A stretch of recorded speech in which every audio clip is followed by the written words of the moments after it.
পুনৰ জন্ম হ'ব জুবিন গাৰ্গৰ।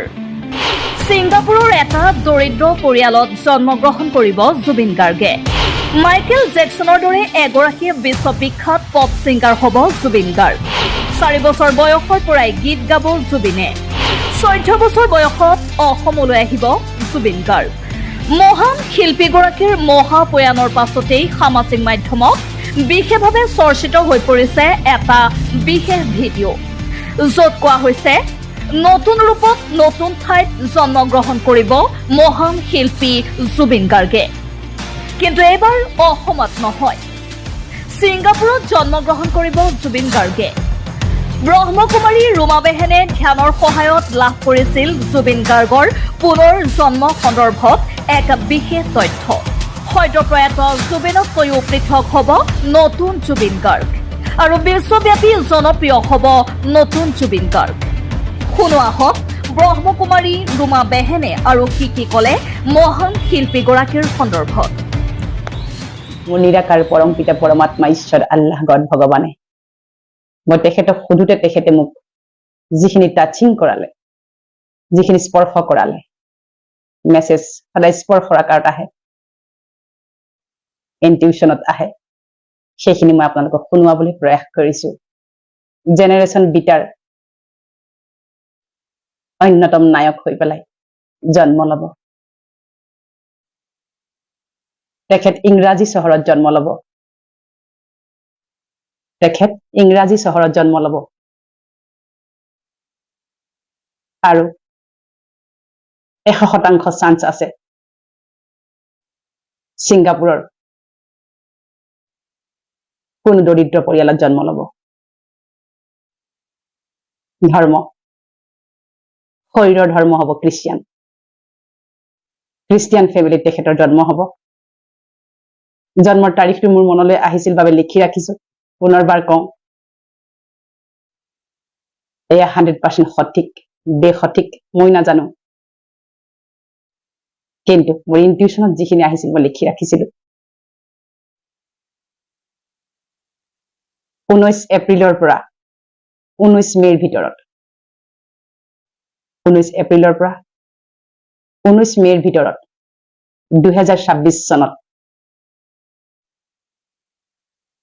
তেখেতৰ জন্ম হ'ব।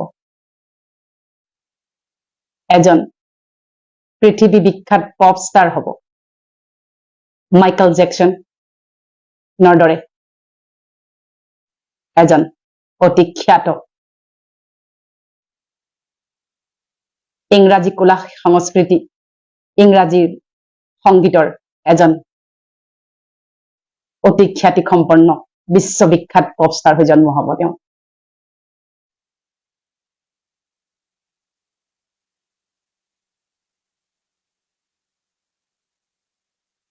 জন্মৰে পৰা সংগীত বাদ্যযন্ত্ৰৰ প্ৰতি সাংঘাতিক আকৰ্ষণ থাকিব। প্ৰায় 4 বছৰ মানৰ পৰা প্ৰসিদ্ধ হ'বলৈ আৰম্ভ কৰিব আৰু 13 বছৰ বয়সৰ পৰা পৃথিৱীত তেখেতৰ যশ, তেখেতৰ পৃথিৱী বিখ্যাত হৈ পৰিব 13 বছৰ বয়সৰ পৰা। তেখেতৰ যিটো বেণ্ড হ'ব, সেই বেণ্ড ৱৰ্ল্ড মিউজিকেল বেণ্ড হিচাপে জনাজাত হ'ব। ওৱান অফ দ্য বিগেষ্ট বেণ্ডছৰ ভিতৰত এটা বেণ্ড হ'ব। আৰু তেওঁ 14 বছৰ বয়সৰ পৰা সেই মিউজিকেল বেণ্ডটো লৈ সমগ্ৰ পৃথিৱী ৱৰ্ল্ড টুৰ কৰিব।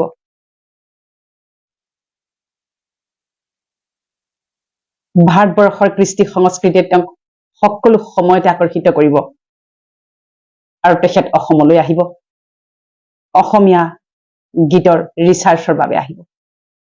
আৰু যেতিয়াই আহিব, যেতিয়াই জুবিন প্ৰয়াত তেখেতৰ শৰীৰে গীত গাই থৈ গৈছিল, সেই গীতবোৰ শুনিলে তেওঁ ভাবুক হ'ব আৰু তেওঁ নিজেও এজন জুবিন ফেন হৈ পৰিব।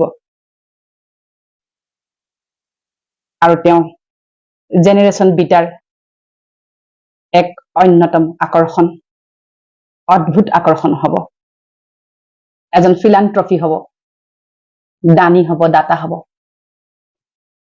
হিউমেটেৰিয়ান হ'ব। পৰম পুণ্য পবিত্ৰ আত্মা, মানৱ দৰদী আত্মা, যাৰ হৃদয় পৃথিৱীৰ দৰে বহল। প্ৰতিজন আত্মাৰ প্ৰতি তেওঁ সদাশীল হব, বিনয়ী হব।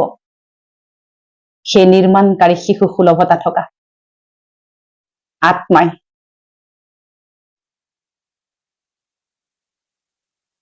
বিশ্বত এইবাৰ কেৱল আমাৰ ভাৰতবৰ্ষতে নহয়, বিশ্বত তেওঁ এবাৰ জিলিকি উঠিব।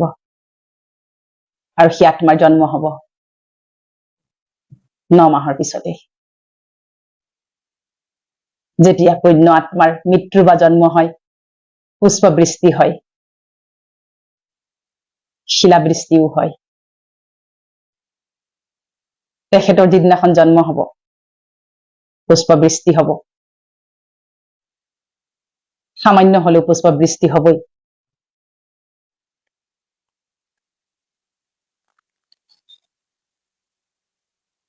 পানীৰ প্ৰতি ভয় থাকিব।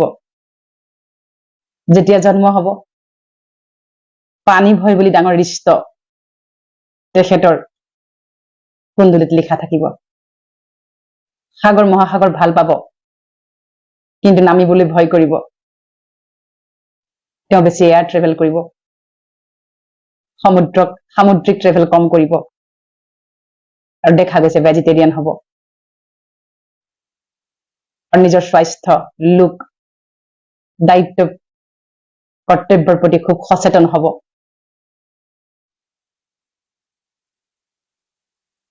আৰু মানুহে হেৰাই যোৱা এটা চৰিত্ৰ মাইকেল জেকচন, প্ৰায় তেনেকুৱা ধৰণৰে তেখেতক আদৰি লব। আৰু বহুতে কব তেওঁ মাইকেল জেকচনৰে যেন দ্বিতীয় ৰূপ।